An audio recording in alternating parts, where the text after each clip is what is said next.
Du restaurant Tequila Lounge à Québec, c'est l'heure où l'arc-en-ciel se lève, épisode 82 à Canalem.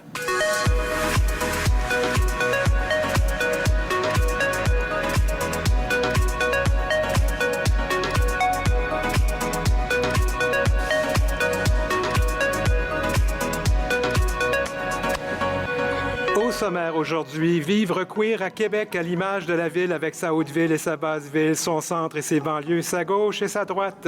Et en deuxième partie d'émission, une discussion sur l'état des lieux de nos communautés de LGBTQIA+, après un été pour le moins mouvementé.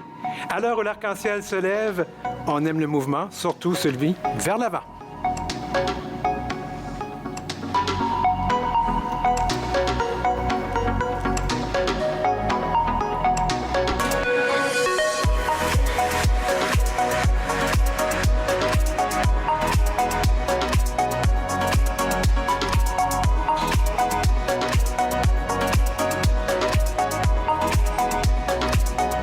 C'est l'heure où l'arc-en-ciel se lève avec Denis Martin-Chabot. Bien, bonjour tout le monde, bonjour. C'est le fun de revenir en ondes après des deux premières saisons qui ont été quand même assez mouvementées et remplies. Alors pour cette toute première diffusion, aujourd'hui, lundi à 17h, en ce 9 septembre 2024, une rediffusion donc aussi mardi à 21h et vendredi à 13h sur Canalem, la radio du Vues-et-Voix, la voix de l'inclusion qu'on peut aussi capter sur le câble, sur le web, à TuneIn et puis à Radio Player et ou en balado diffusion. Merci d'être là pour une troisième année et merci pour la confiance. Avant de commencer, je voudrais rappeler plusieurs choses. L'heure où l'arc-en-ciel se lève est la première émission pan-canadienne de langue française sur les enjeux et actualités queer. Elle se veut un phare pour les communautés des diversités et d'orientations sexuelles et des affirmations de genre, une source d'informations crédibles et vérifiée et vérifiable. Alors, par souci de transparence, je vous le dis tout de suite, cette émission a un point de vue, celui des diversités si nommées, donc leur droit d'être et celui de leur dignité. Alors, ceux qui ne sont pas d'accord avec ça, c'est clair que ce n'est pas la bonne émission à écouter et ce n'est pas la bonne émission à se venir se faire interviewer aussi. L'émission valorise les faits, les contextes, les idées et beaucoup moins les opinions. Et nous souscrivons à la déontologie de la Fédération professionnelle des journalistes du Québec. Aujourd'hui, donc, nous sommes à Québec. Nous sommes à Québec pourquoi? Parce que Québec est un lieu névralgique de la francophonie du continent américain. Parce que c'est un public qu'on aime. Parce que c'est la fierté ici. C'est la fête arc-en-ciel ou la fête de fierté Québec. Et nous enregistrerons cette émission en ce 1er septembre, en pleine festivité. Puis on est ici parce que c'est beau Québec, puis j'ai grandi ici et parce que ça me tentait de revoir ma famille et ma ville natale.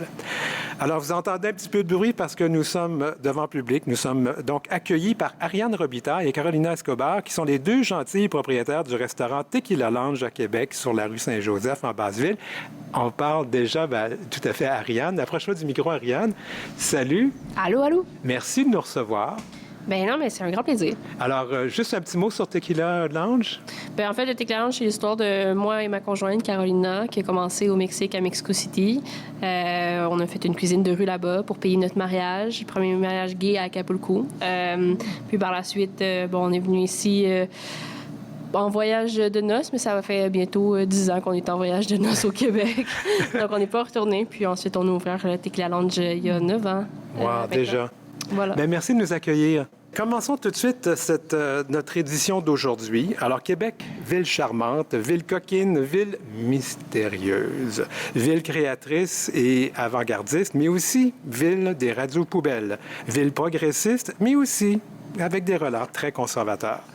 Plein d'autres émissions de radio ont tenté de percer ce fameux mystère de Québec. Nous, on n'a pas la prétention de faire ça alors l'arc-en-ciel se lève, parce que c'est pas notre rôle de juger les gens et les autres. On veut connaître la réalité queer de Québec et pour ce faire, on a mis plein de personnes queer qui vivent à Québec autour de la table. Il y en a plusieurs, vous allez voir ça. Dave Tremblay, président de Alliance Arc-en-Ciel Québec, est devant le micro. Alors, bonjour Dave. Salut. Et on reçoit aussi Alexandre Bédard. Ils sont pas au micro, mais on va les amener tout à l'heure. Alexandre Bédard, conférencier, formateur en santé trans, et sa conjointe Roxane Orsini. Vous allez voir qu'ils ont une histoire très intéressante. Vous avez entendu Ariane Robitaille, donc copropriétaire du restaurant Tequila Lounge. Soufiane Enani, qui est chargée de projet à Arc-en-Ciel Québec, qui arrive qui nous arrive depuis 8 mois. Approche-toi du micro, on va dire un petit bonjour, Sophia. Bonjour et merci pour l'invitation. On est très content de te recevoir. Michel Doré. Alors, Michel Doré, c'est un ami de longue date, professeur émérite en sociologie des sexualités, elle est retraité de l'Université Laval. Bien, retraité. Oui, retraité maintenant. J'ai 70 ans quand même passé. Je suis le grand-père ici, alors ça me fait plaisir d'ailleurs parce que c'est une belle famille. Je suis très content d'être parmi les gens qui sont invités aujourd'hui et honoré d'être là. Et puis, nous avons aussi avec nous Michel Hubert, qui est adjoint administratif à la Ville de Québec, mais c'est aussi une personne très impliquée dans les communautés ici. Et on a aussi, évidemment, mon chroniqueur qu'on va entendre. Vous savez, Brian Saint-Louis, ça fait 2 ans qu'on travaille ensemble. On ne s'était jamais venu en personne. Alors, il est ici. On va lui parler tout à l'heure aussi de la vie queer à Québec. Puis, je lance d'ailleurs la discussion. Et je pense que la question va se poser à Dave parce qu'on est en pleine fête arc-en-ciel ou fête de fierté à Québec. C'est quoi la vie queer à Québec?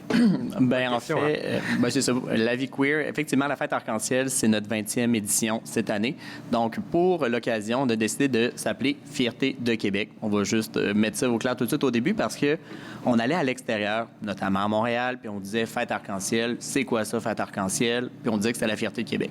C'est juste plus naturel. Puis pour notre 20e édition, on s'est dit vraiment que c'était le bon moment de refaire notre image de marque puis de montrer l'ampleur que l'événement a pris au cours des années parce que, ben oui, Québec, c'est une ville queer où il y a une belle vie communautaire, des organismes engagés, beaucoup de gens, peut-être un peu moins centralisés, moins connus que la vie queer à Montréal. Reste qu'il y a beaucoup de belles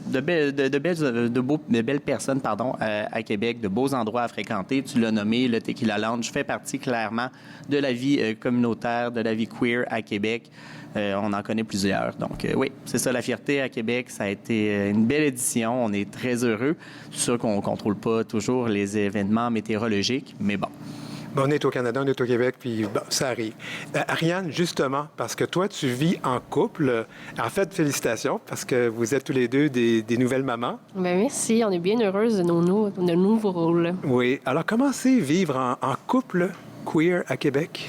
Bien, en fait, je crois qu'au travers des années, on a trouvé également notre place. Il y a une place encore à faire, malheureusement. Mais c'est la réalité à Québec.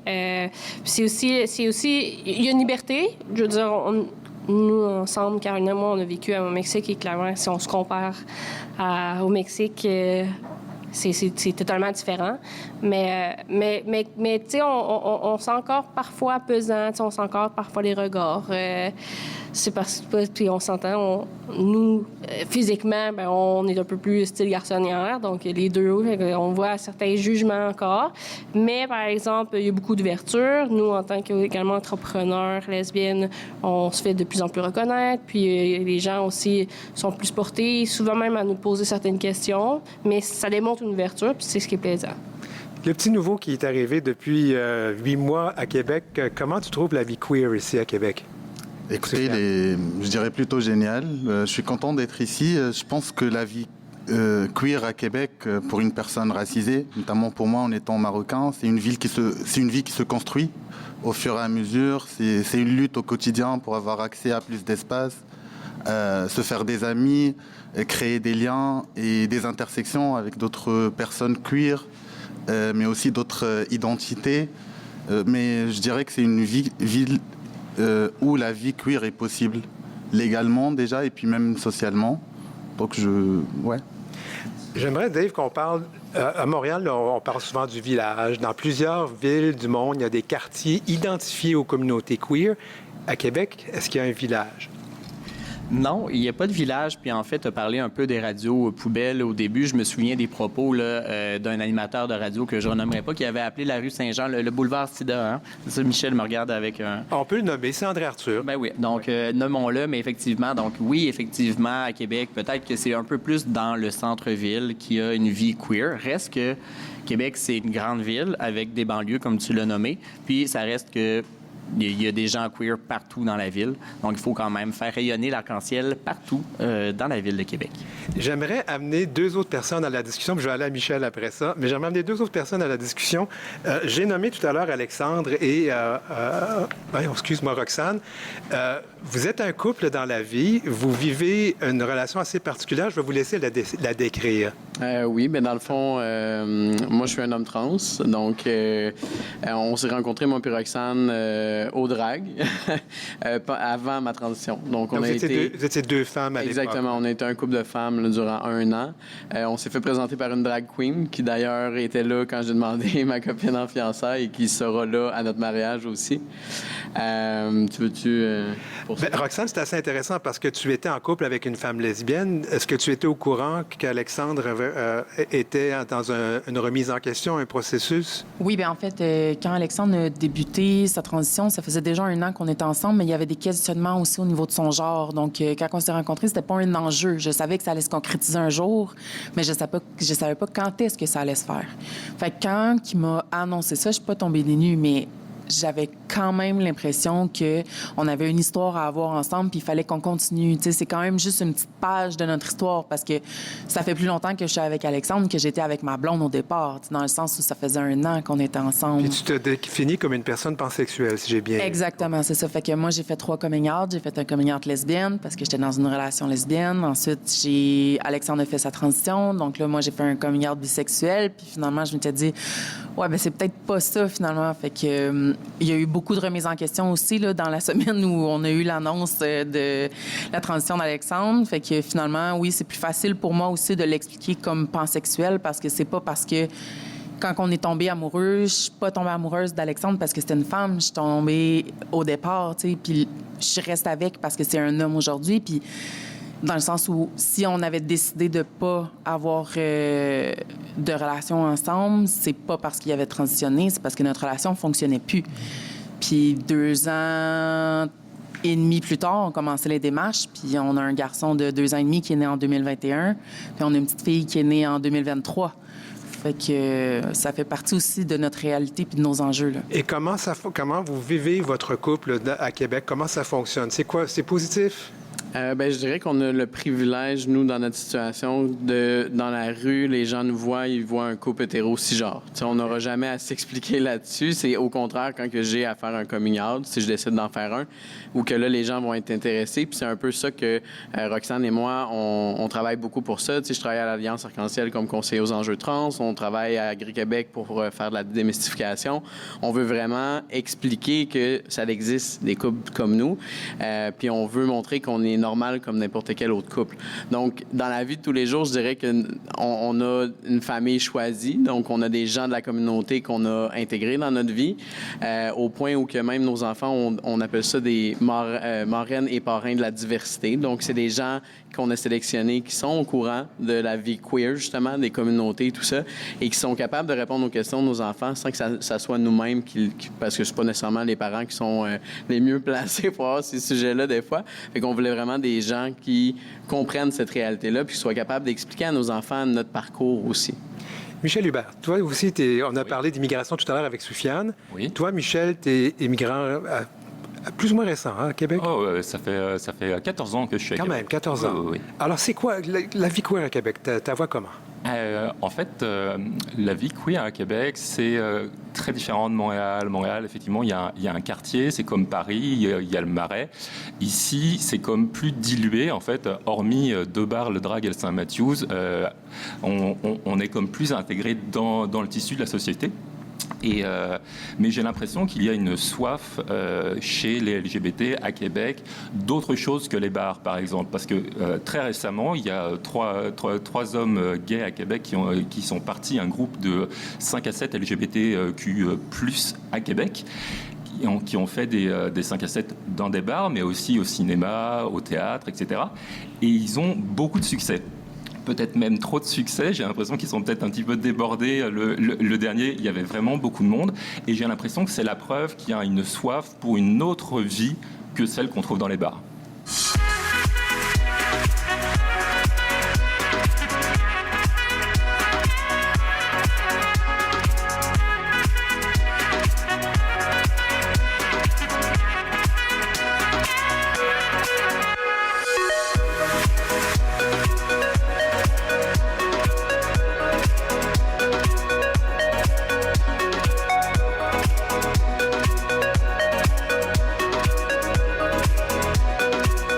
C'est l'heure où l'arc-en-ciel se lève avec Denis Martin Chabot.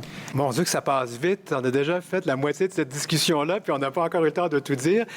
Michel Doré, ça fait quand même longtemps que tu roules ta bosse à Québec. La vie queer, comment a-t-elle évolué? Bien, moi, qui a vécu la moitié de ma vie à Montréal et la moitié à Québec, je peux comparer. Et je trouve qu'il y a beaucoup d'avantages à Québec, en fait, parce que c'est plus facile de socialiser dans une petite ville. Donc, assez curieusement, c'est plus facile de rencontrer des gens, de connaître les gens. Il y a un esprit communautaire et je pense que la fête la fierté de Québec illustre beaucoup cet esprit communautaire-là. Presque tout le monde connaît tout le monde assez rapidement. Et alors, donc, pouvoir développer des familles choisies, comme on parlait à l'instant, c'est peut-être plus facile à Québec. En tout cas, moi, je trouve ça. Et le fait d'avoir enseigné aussi, m'a permis de connaître beaucoup, justement, les gens plus jeunes que moi et qui participent beaucoup à cette vie communautaire-là et qui la renouvellent jusqu'à un certain point. Brian Saint-Louis, c'est le fun de se voir en personne, je le dis. Ben oui, parce que nous, on se parle en Zoom, et puis tu es toujours tout petit, mais là, imaginez-vous que je fais 6 pieds 2, puis il est plus grand que moi, il faut le faire. Hein? Dis-moi, c'est quoi les défis de vivre queer à Québec? Ce serait peut-être les défis d'une plus petite ville que Montréal, parce que on parle un peu il y a du dynamisme, mais il y en a moins qu'avant quand même. Moi, je parle de ma génération. Je suis arrivé à Québec en 2000. Il y avait plusieurs bars, il y avait plusieurs endroits, il y avait des commerces. Ça a diminué beaucoup au cours des dernières années. On a perdu des bars comme le Ballon Rouge, l'Amour Sorcier, le Zazou, des noms qui vont résonner dans la tête de certains.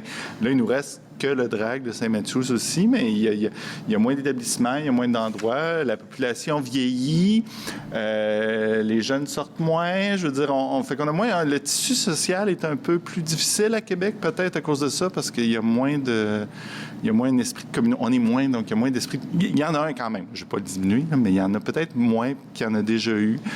Les applications aussi font que les gens restent plus à la maison qu'avant, donc c'est des défis que ça paraît plus dans une petite ville peut-être que dans une grosse, parce qu'il y a plus de place pour la marginalité, pour les groupes plus petits dans une plus grande ville que Québec, disons. Dave Tremblay, qui est, je répète, président de la Fierté Québec. On a parlé un peu de la radio poubelle, je l'ai fait en début d'émission, mais surtout, il y a une espèce de courant de pensée qui est peut-être pas juste à Québec, mais qui s'exprime assez fort à Québec, cette espèce de mouvance d'extrême droite, anti-drag queen. Est-ce que c'est vraiment aussi fort et souviennant qu'on le pense? En fait, c'est peut-être vu un peu avec le prisme déformant de Montréal. Honnêtement, j'ai pas l'impression, moi non plus, que c'est pire qu'ailleurs. Là. Je veux dire, quand on écoute Québécois, c'est fait à Montréal, on n'a pas toujours l'impression que c'est pire que Québec. Là. Mais non, en fait, c'est ça. J'ai l'impression qu'il y a une diversité d'opinions. Effectivement, Québec, au niveau politique, souvent, c'est peut-être un peu plus conservateur que Montréal, qui est plus libéral, qui est plus Québec solidaire. Mais reste que Québec est quand même, honnêtement, une ville assez progressive. Oui, on a des enjeux de personnes, des fois, qui s'expriment pas toujours de la bonne manière sur des sujets qu'ils ne connaissent pas. Oui. Malheureusement, ça, c'est un enjeu qui est trop fréquent dans notre société sur l'ensemble des sujets. Je vois Michel qui est... Oui, parce que quand tu regardes aussi la carte de Québec, le centre-ville de Québec est toujours très à gauche, beaucoup plus à gauche sur le plan politique. C'est pratiquement toujours des partis de gauche qui l'emportent. Oui, on a deux députés Québec solidaire en ce moment. On a eu Agnès Maltais, lesbienne aussi, très connue. Et c'est un peu... La réalité de Québec, moi qui ai vécu ici, c'était la Haute-Ville versus la Basse-Ville au départ. Là, c'est la Ville-Centre versus les anciennes banlieues. Et peut-être la fonction publique versus les entrepreneurs? Peut-être un peu, mais j'ai l'impression, honnêtement, qu'il y a quand même place à la nuance dans tout ça. Mais je pense que, comme Michel le disait, Québec reste quand même une ville progressive, généralement, le plus dans le centre. C'est sûr qu'on va dans des banlieues, des fois, un petit peu... il y a moins d'endroits pour les communautés queer quand on va, par exemple, à Beauport, à Charlebourg, quand on va dans Port-Neuf ou quand on sort un peu, justement, du centre-ville de Québec. Il y a moins de lieux. Reste que il y a quand même, je pense... Des mentalités qui peuvent être acceptantes de la diversité sexuelle et de la pluralité de genre. Michel, j'aimerais revenir là-dessus. Il y a quand même une espèce de courant. Il existe à Québec comme ailleurs. Ce courant-là, est-ce qu'on doit le craindre? Bien, il y a un courant de droite, hein, on le voit, c'est partout, c'est mondial, hein, c'est pas plus Québec que Montréal. Il y a les États-Unis, il y a en Europe, ce qu'on appelle les queericides, on a même inventé un terme pour ça. Il y a de plus en plus de personnes assassinées parce qu'elles sont trans, non-binaires, etc. Donc, il faut se sensibiliser, puis c'est pour ça que des événements comme la Fierté de Québec, c'est important pour avoir une occasion festive, mais aussi il y a plein de conférences, il y a plein de choses qui amènent les gens à se parler, à solidariser, à penser qu'il y a un combat. Il y a des combats menés, en fait. Il n'y en a pas juste un. Il y a les personnes trans, non-binaires, puis puis même, tout n'est pas réglé là, pour les personnes gays, lesbiennes. Puis il y a plein de nouveaux termes, hein, demi-genre, gris-genre et tout ça. Moi, je vous entendais tout à l'heure, puis je trouve ça très beau parce que je trouve qu'on commence à avoir des nouveaux modèles hein, de couple. Et puis, tu sais, pansexuel, on n'entendait pas ça tant que ça il y a encore quelques années. Demi-sexuel, demi-genre, à genre, etc. Moi, j'apprends, je suis tellement content d'avoir le métier que j'ai, comme si je suis sociologue de sexualité, je suis content de vivre avec des jeunes qui m'apprennent tous les jours des choses. Puis on va parler de mon livre tantôt. Et c'est pour ça que moi, j'ai le goût de partager ce bonheur-là, de découvrir cette diversité, cette richesse, cette créativité dans la vie de tous les jours. Les gens qui réinventent la vie, qui réinventent leur propre vie et qui, à mon avis, nous prépare un monde meilleur. Alors oui, il y a les violences, tout ça, mais en même temps, il y a des nouvelles générations qui montent et qui sont très résilientes et je dirais même résistantes. Je pense que je vais aller à Ariane tout de suite. Ariane, tu mentionnais tantôt que des fois, quand tu marches dans la rue avec ta conjointe, parce que vous avez peut-être l'air plus masculine. Hein? Ça, là, on parle d'expression de genre. C'est un petit peu compliqué tout ça, mais je pense clairement... donc, vous donnez une image qui parfois peut susciter des réactions. Bien, en effet. Puis je pense aussi que certaines personnes qui ne sont pas nécessairement alliées aussi ont certaines images physiques étiquetées de la communauté. Puis je pense que le style personnel en fait partie ou pas, mais malheureusement, on les voit, mais on se sent en sécurité tout de même. Vous sentez sécurité? On n'a jamais eu on a eu à intervenir certaines fois parce que, bon, il y a eu des commentaires, mais jamais à physiquement à intervenir, jamais, au grand jamais. Puis à chaque fois qu'on intervient, ils sont rares les fois, on s'entend, mais il y a des alliés autour de nous qui vont nous aider dans ces moments-là. Donc, c'était Ariane Robitaille. Maintenant, Roxane Orsini.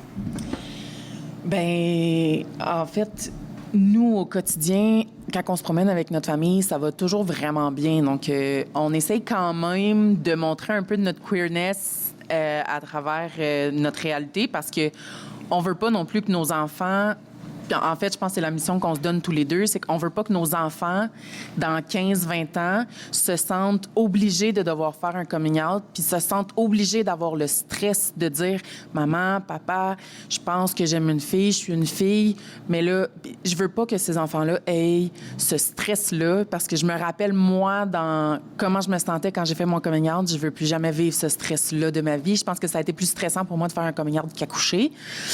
Fait que je veux pas que mes enfants aient ce sentiment-là. Puis là, pourquoi que ça fonctionne aussi bien dans notre relation, c'est justement parce que j'ai cette ouverture-là, je pense. Puis nous, on va toujours aider, démystifier, répondre aux questions. Je suis toujours super ouverte. Fait que oui, au quotidien, on essaye quand même un peu de faire des commentaires à l'environnement qu'on a. Je pense qu'au niveau des personnes trans, on est présent, mais on n'est peut-être pas autant présent, surtout les hommes trans. À un moment donné de notre transition, on dirait qu'on dit, OK, après ça, je disparais, je vis ma vie d'homme, puis on n'en parle plus. Puis je me rends compte que cette réalité-là est peut-être moins connue. Et même dans mon travail, j'ai des collègues qui ne le savaient pas, puis quand ils ont des réactions sur, exemple, les tampons dans les toilettes des hommes, bien, je me sens obligé de faire un coming out pour les éduquer, puis je me dis, OK, mais c'est simplement parce qu'ils connaissent pas la réalité, puis il ne sait pas. Et quand je le fais, ce coming out-là, je me rends compte que la personne, après ça, elle a une ouverture vraiment sur ce qu'on vit. Puis là, elle se dit, OK, mais dans le fond, c'est des gens normaux comme moi, tu sais. Fait que je pense que c'est vraiment important, justement, d'avoir cette ouverture-là, mais en même temps, je trouve tellement que c'est un poids pour les générations futures d'avoir ce devoir-là d'éduquer. Puis on le voit là, quand on fait des démystifications dans les écoles, les jeunes sont plus éduqués que les profs. C'est souvent les profs qu'on va éduquer là, en bout de ligne. Mais c'est important parce que toute cette violence, la montée de la haine, de la violence, ça repose sur l'ignorance, la désinformation, la mésinformation. C'est pour ça qu'on a une responsabilité à la fois individuelle et collective d'éduquer, de sensibiliser les autres. Justement, je pense que je vais aller à Soufiane. Soufiane, tu vis à ce qu'on appelle en bon langage très technocratique, tu vis à ce qu'on appelle l'intersection d'être une personne queer et d'une personne racisée. À Québec, comment ça se passe pour toi? À mon sens, ce sont des luttes qui se marient, qui sont très croisées. Je pense que je dirais même c'est la même lutte, parce que d'abord, c'est des luttes qui ont les mêmes ennemis, les mêmes adversaires, mais aussi parce que ce sont des luttes croisées dans le sens où on lutte contre le racisme au quotidien, en partant du racisme qui est très ordinaire des fois, très exposé à la question « tu viens d'où ?» jusqu'aux situations un peu plus compliquées, mais aussi la lutte contre le racisme au milieu de la communauté LGBTQ+. Des fois, à titre d'exemple, on m'a déjà parlé d'assimilation, par exemple, ici. En étant ici, comment je vais faire mon assimilation en étant une personne queer pour devenir le bon Québécois. Mais je généralise pas, c'est vraiment des cas isolés par rapport au reste de la communauté qui reste quand même un espace très inclusif. Mais il y a un mouvement mondial qui est très anti-immigration, une extrême droite qui est en montée partout, puis on n'est pas à l'abri de ça ici au Canada ou au Québec, à Québec. Est-ce que tu ressens ça présentement ou c'est trop tôt pour toi pour le voir? Je pense qu'on pourrait le ressentir d'une façon ou d'une autre sur les réseaux sociaux, beaucoup plus, mais aussi des fois dans des discours un peu déguisés, si vous voulez, comme je vous ai parlé d'assimilation. Mais je pense que la bonne nouvelle, je dirais, c'est qu'il y a des rapports de solidarité qui se créent aujourd'hui. Moi, par exemple, en arrivant ici, j'ai pu quand même être en contact avec des personnes, que ce soit à travers l'Alliance Arc-en-Ciel, mais aussi dans d'autres espaces, avec des personnes qui soutiennent les personnes racisées ici pour qu'il ait plus de visibilité, pour qu'ils soient outillés contre une montée potentielle du racisme à Québec. Un mot de la fin de cette première partie à toi, Dave. Est-ce qu'on est en sécurité à Québec? Est-ce qu'il va falloir aussi penser à se sécuriser davantage comme communauté? En fait, Québec ne vit pas sous une bulle. Effectivement, on sent le vent du Sud qui souffle fort dans notre cou, mais on travaille fort avec les organismes qui sont présents à Québec, qui sont très dynamiques, à faire en sorte que Québec demeure une ville sécuritaire. La Ville de Québec est une grande alliée. Honnêtement, on a un conseiller qui est responsable du vivre ensemble à Québec. Je sais, il était là hier, il a marché aujourd'hui avec nous dans les rues. Donc, honnêtement, on a une belle ville sécuritaire, Québec, mais il faut continuer à travailler pour que ça le demeure. Et puis, dans cette deuxième partie qui s'en vient, nous allons parler justement de ces enjeux avec lesquels nous faisons face mondialement au niveau de nos communautés queer. À tout de suite.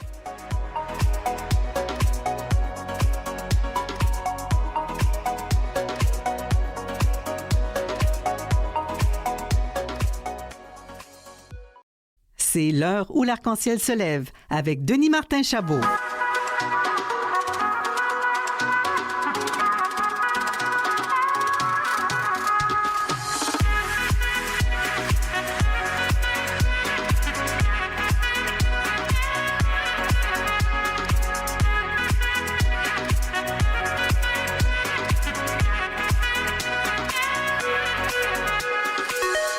Bonjour tout le monde. Ah oui, j'étais pour faire une erreur technique, j'en ai fait une. J'ai oublié d'allumer mon micro. Rebonjour, bienvenue à cette deuxième partie en direct, pas en direct, enregistrée au restaurant Tequila Lounge à Québec. C'est l'heure où l'arc-en-ciel se lève, épisode 82.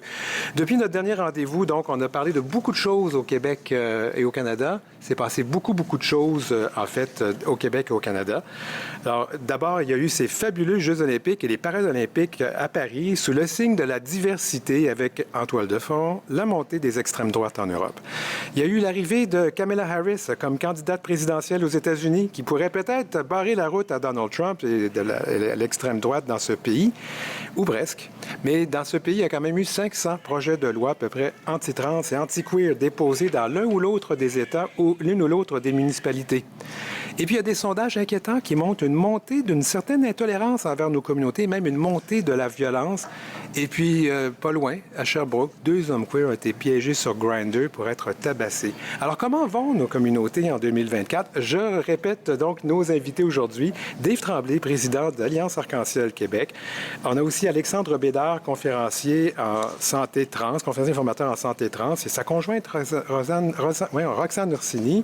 Nous avons aussi Ariane Robitaille, qui est propriétaire du restaurant qui nous accueille, Soufiane Enani, qui est chargée de projet Arc-en-Ciel Québec, Michel Doré, professeur émérite en sociologie des sexualités à l'Université Laval, et on reçoit aussi Michel Hubert, qui travaille à la Ville de Québec, et notre Brian Saint-Louis, qu'on aime beaucoup, qui habituellement fait les chroniques littéraires, mais il va nous parler de Québec aujourd'hui. Bien, je lance la balle. Comment vont nos communautés dans le monde en 2024, en septembre 2024? Je peux commencer, en fait, à parler de ça. J'ai l'impression que ça pourrait mieux aller, pour reprendre un euphémisme. Puis hier, justement, Michel donnait une conférence pendant la fierté. Puis j'ai appris, justement, que la Russie était un des premiers pays qui avait décriminalisé l'homosexualité. Puis là, on regarde ça avec nos yeux aujourd'hui, puis on trouve ça complètement aberrant. On voit qu'il y a des reculs partout dans le monde. Puis il faut travailler fort au Québec, au Canada, pour éviter que ça vienne à reculer ici. On a toujours continué à avancer. Peut-être que là, on avance moins vite. Disons ça, on avance moins vite, Michel. D'autant plus que les violences, là, c'est beaucoup commis par des jeunes. Toutes les recherches là-dessus le montrent, là. Tu sais, les attaques homophobes et tout ça, c'est pas des personnes âgées qui font ça. C'est des jeunes, souvent des jeunes adultes et même des ados. Alors, c'est pour ça que faire ce que le GRI Québec fait, par exemple, d'aller dans les écoles... Le groupe de ressources et d'intervention sociale, c'est ça? Oui, qui existe à Montréal aussi. À Québec, il y en a un petit peu partout maintenant. C'est très important de sensibiliser. Il faut que l'éducation à la sexualité dans les écoles parle de la diversité sexuelle des gens. Tu sais, tu parlais aux États-Unis des lois, mais il y a actuellement plus de 1500 ouvrages qui parlent des réalités LGBT qui sont interdits aux États-Unis dans certains États, enlever des bibliothèques, enlever même des librairies. Alors, c'est très, très, très alarmant parce qu'il y a des gens d'extrême droite, tu l'as dit, qui ne veulent plus qu'on parle positivement de la diversité sexuelle et de genre, qui veulent plus qu'on en parle, point à la ligne. Et c'est inquiétant. On va dire c'est loin d'ici, la Russie, les États-Unis, mais il y a des échos ici. On sait encore à Sherbrooke, il y a quelques jours à peine, là, il y a 2 hommes qui ont été sauvagement attaqués par des jeunes encore là. Alors oui, il faut s'inquiéter, il faut agir, surtout parce qu'il y a une montée qui est mondiale actuellement. Soufiane, j'aimerais parce que tu as ce regard quand même assez récent sur Québec, mais tu as quand même vécu ailleurs, tu as vécu pas mal partout dans le monde, si je comprends bien. Comment tu vois ça, ce qui se passe? Est-ce qu'on est en train de reculer? Écoutez, peut-être ça va vous étonner, mais je partirais sur quelque chose de beaucoup plus optimiste. Moi, je vois que... je viens d'un côté du monde où le contexte politique et légal est très difficile. Et pourtant, je vois beaucoup de personnes LGBT queer lutter au quotidien pour leurs droits. Donc je me dis que malgré l'avancée de la montée de l'extrême droite, il y aura toujours des gens qui vont lutter, qui vont résister et qui vont créer une sorte de résilience, de résistance pour exister. Que ça soit, je sais pas, au Maroc, en Tunisie, en Palestine, partout. Je pense que effectivement, des fois, ce sont des changements qu'on voit qui peut-être vus de l'Europe ou du Canada paraissent petites, mais telles qu'elles sont faites dans ces pays-là sont grandes. Et donc, je crois que la droite, l'extrême droite, les conservateurs ne peuvent rien devant la résistance et la résilience des personnes LGBTQ+ dans le monde. J'aimerais faire appel aussi à tes origines.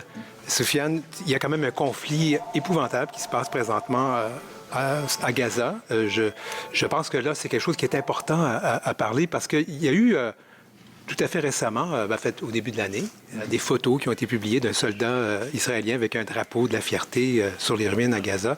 Comment tu as réagi à ça? Écoutez, je pense que le concept est déjà validé sociologiquement, le pinkwashing, on en parle dans les recherches. Moi, je parlerai de mon point de vue en tant que Soufiane, activiste racisé, et queer et gay. Ça me fait mal au cœur de voir que des fois, il y a comme des crimes qui peuvent être justifiés justement pour aux couleurs de l'arc-en-ciel. Je pense que justement, même dans les contextes où il y a beaucoup d'homophobie, beaucoup de transphobie, la guerre n'apporte pas de solution. Ce qui apporte la solution, c'est le dialogue. Et moi, en tant qu'activiste LGBTQI+, je lutte pour la vie. Et la lutte pour la cause LGBTQI+, c'est une lutte contre la vie. Je pense qu'il y a d'autres solutions qui peuvent être possibles, à part la guerre. Des solutions qui ont été déjà pensées, j'invente rien, si je cite par exemple Edouard Saïd, Ilan Piop, je pense, le nom m'échappe, mais c'est un sociologue israélien qui a déjà apporté des solutions qui peuvent être validées aujourd'hui pour résoudre le conflit. Et je pense que c'est quelque chose qui est possible et j'espère que ce conflit sera résolu dans la vie, dans l'espoir, dans la paix, mais pas dans la guerre et la mort. Oui, d'ailleurs, le mouvement de LGBTQI+, maintenant, comme il faut dire, là, par nature, c'est un mouvement pacifiste. C'est pacifiste par nature. Alors, c'est normal qu'on soit tous pour la paix et tout ça. Je pense qu'il n'y a pas un parti pris là-dedans.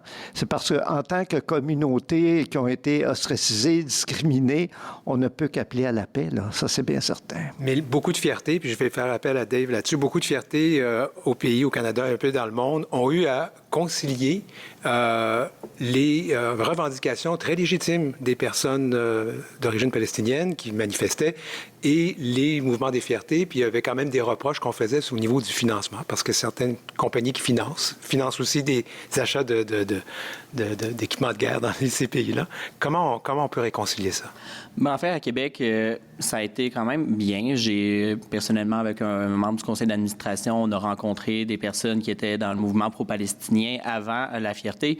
Puis nous, en fait, ce qu'on comprenait, c'est qu'à Québec, c'est une marche de solidarité, contrairement à Montréal, qui est un défilé, qui se veut un peu plus corporatif. Donc là, on comprenait qu'il y avait des enjeux, justement, de pinkwashing, puis de mettre à l'avant des compagnies qui étaient problématiques aux yeux de ces personnes-là. C'est parfait, mais Québec, nous, en fait, les personnes ont réussi à faire entendre leur message, notamment en marchant avec nous pendant la marche de solidarité. Aussi, à Québec, on a une prise de parole citoyenne. Donc, vraiment, les gens viennent au micro après la fête, après la marche. On se rassemble à la place d'Ouville, puis on écoute ce que les gens ont à dire. Donc, on a entendu beaucoup de messages de nos communautés aujourd'hui par rapport à ça, puis à leur inquiétude, justement, par rapport aux communautés queer en Palestine notamment, puis l'utilisation du pinkwashing par Israël pour justifier ça. Puis tout à l'heure, je le montrais à Michel.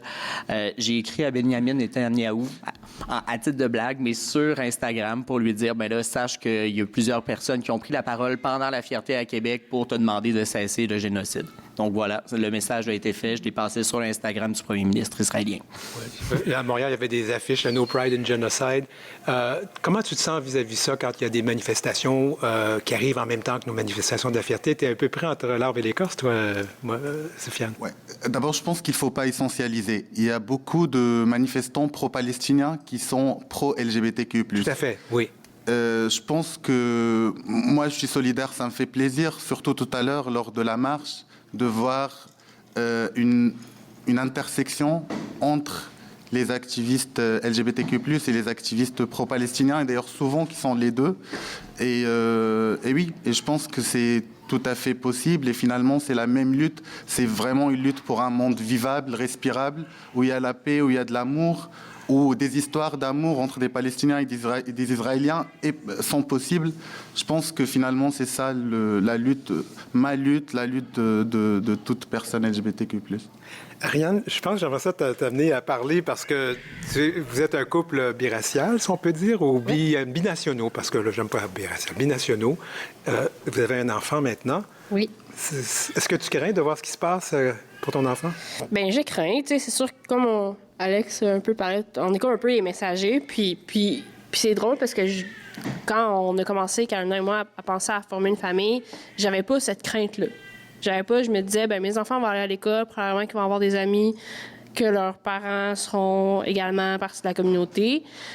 Mais plus qu'on a avancé, puis là, maintenant que notre fille est née, là, ces craintes sont comme revenues. En disant, est-ce qu'on voit une certaine régression si on peut dire, à travers le monde. Est-ce qu'on rendu à ce qu'elle sera à l'école, rendu à ce qu'elle elle-même aura des questions, nous, on va pouvoir les répondre, mais quand elle aura des questions et que nous, on ne sera pas là, qu'est-ce qui va l'être, non? C'est aussi les craintes actuelles, évidemment. Puis tu sais, ça va pas juste là, tu sais, elle, l'exemple, le donneur est mexicain, parce qu'on souhaitait le rapprocher du côté de sa maman qui est également mexicaine. Donc, tu sais, ce sera pas juste une question de « Ah, mes mères sont lesbiennes », ça va au-delà de là, tu sais, ça va de où elle arrive, de ses origines aussi, là, au travers de ça, là, donc... Moi, j'ai une question, puis je pense qu'Alexandre, c'est le fun que tu sois là.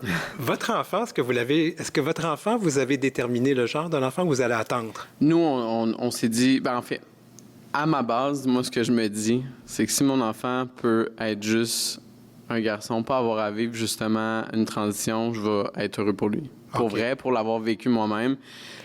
On va s'entendre parce qu'il y a 3 sortes de sexe. On va en parler tantôt avec Michel. Oui, on pourrait rajouter le X sur le certificat de naissance. Oui. Pour ma part, tant qu'il n'y a pas l'âge de pouvoir le spécifier, on a mis M, c'était moins compliqué au niveau de l'état civil puis au niveau des soins de santé. Vous avez pris ce qui était le corps de quoi avait l'air votre enfant à ce moment-ci. Exact. Les organes génitaux à la base, parce que c'est ceux qui est évalué là, en santé. Mais tu sais, c'est sûr que nous, on est très ouverts. Là. Si mon enfant me dit que même il n'aime pas son nom, même si ça n'a pas rapport au genre, je vais être très ouvert à le changer. Moi, on est vraiment dans cette vision-là de dire on veut être ouvert à la communication avec nos enfants. Mais je suis un peu, je reviens un peu sur ce que tu disais. On a un peu cette crainte-là, nous aussi, même si ça paraît pas. Moi, j'ai pris un peu j'ai pris la décision d'être visible aux médias par l'Alliance Arc-en-Ciel. Fait que quand il y a des problématiques, c'est moi qui va devant les médias, qui mentionne mon identité de genre. Donc, c'est sûr que j'ai des craintes des fois de me dire, OK, mais là, si jamais les personnes de la garderie s'en rendent compte, là, quand il va être rendu à l'école, bon, si jamais les profs me voient à la télé, là, ils vont le savoir. Est-ce qu'il va avoir un impact sur sa vie, tu sais? C'est sûr qu'on a ces craintes-là. Puis je veux pas parler pour ma blonde par rapport à ça, mais moi, je les ai, ces craintes-là, c'est sûr. Mais en même temps, je me dis, en tout cas, j'espère à mieux pour la société, pour les jeunes. Approche-toi du micro, s'il te plaît, Roselyne. En fait, moi, c'est pas juste une question d'ouverture sur la diversité sexuelle, la pluralité des genres. En fait, c'est vraiment plus une ouverture sur tout en général, parce que l'ouverture, ça commence par le bien-être mental, le bien-être au niveau du confort aussi dans sa ville, dans son milieu. Fait que nous, en fait, c'est sûr que moi, mes craintes, en fait, se confirment pas pour l'instant. Je me sens en sécurité dans ma ville. Puis c'est une ville aussi où j'ai choisi d'avoir mes enfants parce que moi, je suis native de Montréal. Fait que c'était très gros comme ville. Puis je voulais qu'à Québec, mes enfants soient bien. Fait qu'au niveau des enjeux, nous, on va toujours leur ouvrir la porte à des questionnements. Mon fils... Si on va au stéréotype de genre, mon fils, sa couleur préférée, ça a toujours été lilas ou rose. Puis pourtant, mon garçon, le soir, il va jouer avec les voitures. Fait que c'est de lui expliquer aussi qu'il n'y a pas des jeux pour les garçons ou des jeux pour les filles ou des couleurs. Fait que ça aussi, ça fait partie de ce qu'on veut leur inculquer au quotidien aussi. J'aimerais aller à toi, Michel Hubert. Michel, encore une fois, parce que tu as aussi ce regard un peu de quelqu'un qui a vécu à l'extérieur. Quand tu regardes où on est rendu maintenant, est-ce que tu as des craintes? Comment tu regardes notre monde présentement? Oui, c'est sûr que moi, je viens de France. Je suis parti de France avant le mariage gay. Je suis retourné en France pour manifester à l'époque. En fait, la sécurité des LGBT était un des arguments qui m'a fait émigrer au Canada, en fait. Je me sentais pas forcément en sécurité, je me sentais pas forcément à l'aise d'être moi-même en France. Ça fait partie des raisons qui m'ont fait venir au Canada. Aujourd'hui, comme tu l'as dit, il y a un mouvement mondial de montée de l'extrême droite. Il faut quand même être positif. Les choses évoluent, mais dans beaucoup de pays non occidentaux. Par exemple, en Thaïlande, ça progresse beaucoup en ce moment. C'est plutôt en Occident qu'il y a une montée de l'extrême droite, une montée des nationalismes, qui est très transphobe, LGBTQ-phobe, etc. C'est vraiment une question d'identité de l'Occident, parce que dans le reste du monde, ça progresse quand même dans les pays du Maghreb ou du Moyen-Orient. Oui, il y a la question de la religion, oui, la question politique, et les gains sont petits, mais ça progresse, alors que ce qu'on voit en Occident, c'est une espèce de vague qui nous pousse à reculer. Et oui, j'ai peur. Moi, j'ai immigré ici pour me sentir en sécurité. Oui, j'ai peur que ça progresse. En Europe, on le voit avec les pays de l'Est. En Amérique du Nord, on le voit avec les États-Unis. Oui, j'ai peur. C'est Simone de Beauvoir qui disait qu'il suffit d'une crise politique ou d'une crise économique pour que les droits soient annulés, enfin qu'on nous retire nos droits. Elle disait ça concernant le droit des femmes, mais ça s'applique aussi aux droits des LGBT. Oui, j'ai peur qu'il y ait une évolution négative en Occident. Oui, d'autant que l'Occident exporte sa haine aussi, à travers certaines religions notamment, pas à travers des mouvements politiques, mais à travers des religions qui sont très, très homophobes et très, très transphobes. Alors ça, c'est un danger parce que l'Occident, sur le plan idéologique, occupe beaucoup de place. Et on sait que certains pays africains, par exemple, sont ciblés par la droite religieuse. Alors oui, ça bouge, il n'y a jamais rien de fixé. On le disait tantôt, la Russie et l'Allemagne ont été les pays les plus progressistes il y a 100 ans, puis quelques années après, c'était tout à fait l'inverse, avec les camps de concentration, des centaines de milliers de personnes exterminées qui étaient LGBT. Alors oui, ça peut changer, mais il faut s'en occuper. Moi, je pense que le fait d'en être conscient, tu as bien raison, de fait de mobiliser toutes les forces possibles, parce que c'est des rapports de force. Hein? On peut pas... tu parlais de vote tantôt. Oui. Mais c'est ça, là. Tu sais, aux États-Unis, il y a beaucoup de choses qui vont se décider dans les prochains mois. Puis ici aussi, peut-être aussi. Oui, alors, parce qu'il y a quand même la version canadienne de Donald Trump qu'on pourrait peut-être... Il faut être vigilant. Comme tu disais tantôt, tu sais, avec les États-Unis, ce qui se passe actuellement, tous les projets de loi qu'il y a eu, etc. Tu sais, moi, je vois la communauté trans, je suis beaucoup en soutien avec eux. Puis au niveau de la santé, tu sais, je fais beaucoup de formations parce que dans les régions, on a des problématiques, mais les gens trans ont peur parce que aux États-Unis, un professionnel de la santé peut refuser de traiter une personne trans. Et c'est légal. Le docteur peut dire non, je te soigne pas parce que tu es trans. Fait que c'est sûr que on est proches, là, le Canada et les États-Unis. Donc la communauté trans du Canada et du Québec ont peur de ça. Ouais. Sofiane, tu es la personne toujours assez positive. Toi, comment tu vois ça? Écoutez, je reste très positif parce que moi, j'ai la chance ou le privilège, si vous voulez, de suivre ce qui se passe un peu partout dans le monde, y compris au Maghreb, en Afrique, au Moyen-Orient. Et je pense réellement qu'il y a des portes qui s'ouvrent aujourd'hui. Il y a des choses, effectivement, comme a dit Michel, qu'on peut voir comme petites d'ici, mais qui sont énormes. Parler des sujets, il y a des mouvements féministes qui sont très solides, qui sont très en action. Il y a des personnes queer qui créent des initiatives magnifiques à travers l'art, à travers le dialogue. Ils arrivent à créer une sorte de démocratie participative, alternative, en travaillant avec les communautés. Et je pense que ça peut pas passer inaperçu et ça fera face et barrière à toute oppression conservatrice ou de droite. Je dirais juste peut-être pour finir, justement parce qu'on a parlé du conflit israélien, il ne faut pas oublier qu'en Israël, c'est un mouvement d'extrême droite. Et je pense que c'est aussi une opportunité pour voir de quoi un mouvement d'extrême droite est capable, justement pour prévenir nos pays, que ce soit le Canada ou en Europe. Je vais amener Brian Saint-Louis, parce que Brian fait la chronique littéraire à notre émission. Puis Brian, dans les livres, est-ce qu'on sent cette espèce de mouvement dans nos communautés? Est-ce qu'on l'a vu venir ou on le décrit? Je pense à ce livre dont tu as fait la critique, je ne me rappelle plus, mais c'est un auteur russe. Oui, mais justement, c'est ça que je suis en train de penser. C'était Les espèces dangereuses. Les espèces dangereuses, voilà. Sergei Chkalov. Que j'ai lu, que j'ai trouvé formidable d'ailleurs. Oui, c'est un très bon livre à lire. Justement, quand on voit la montée de courants plus conservateurs, tu sais, je me promenais sur Saint-Jean hier, puis j'ai dit, la fierté, c'est tellement rendu. Avant, c'était que gay, que lesbienne, puis maintenant, on voit comme toutes les autres communautés, c'est eux en ce moment qui sont en train de réclamer leurs droits. Puis on a comme un peu l'impression, les gays et les lesbiennes, c'est réglé. Les espèces dangereuses, Sergei Chkalov, c'est de voir qu'en Russie, oui, c'est un milieu complètement différent, c'est autre chose, mais ça peut aller tellement rapidement. C'était des droits qu'ils avaient acquis après l'indépendance de la Russie et de l'Union soviétique. Ils avaient eu des droits, les lois étaient passées, ça allait vers le mieux, et à quelle vitesse tout ça a été perdu. C'est ça qu'il faut jamais oublier, c'est de voir que même ici, avec la montée de courants plus conservateurs, justement, il y a des lois qui peuvent se faire changer excessivement rapidement. Puis nos droits qu'on a si durement acquis, ça pourrait nous glisser très rapidement entre les mains. Dave, je te donne le mot de la fin. En fait, je veux vraiment appuyer ce que Brian a dit en parlant du projet de loi 2 qui a été déposé il y a quelques années là, à l'Assemblée nationale, qui visait justement là, les communautés trans puis qui était problématique. Pour qu'ils puissent faire leur changement de sexe, ils devaient avoir une opération. Donc, on a réussi à faire changer ce projet de loi-là. Mais reste qu'on n'est jamais à l'abri de ça, d'un recul, d'un projet de loi, puis de régresser, puis c'est dangereux.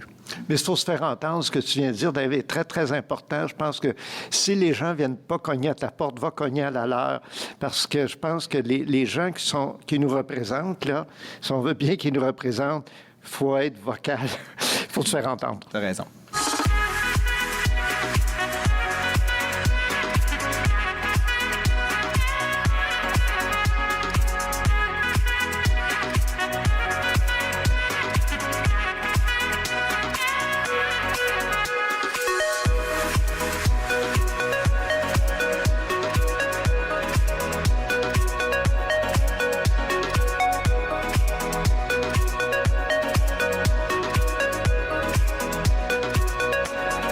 C'est l'heure où l'arc-en-ciel se lève avec Denis Martin-Chabot. Et maintenant, on continue directement. On enregistre à Québec. On fait un direct, mais sur ruban, comme on dit. Et on va maintenant parler de ce livre de Michel Doré, dont on parle depuis le début. Michel Doré en est rendu à sa 30e publication. Puis toujours, c'est mon dernier livre. Je pense qu'on va l'appeler Dominique Michel Doré. Oui, mais il faut écrire des livres. Moi, j'écris des livres que j'aurais aimé lire.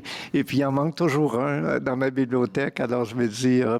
Et puis, les jeunes nous encouragent beaucoup, tu sais. Puis, j'ai enseigné longtemps, et puis souvent, c'est pas moi qui ai l'idée, c'est des jeunes qui me donnent souvent ce livre-là, c'est mes éditrices, et puis je pense qu'on a besoin d'outils de réflexion.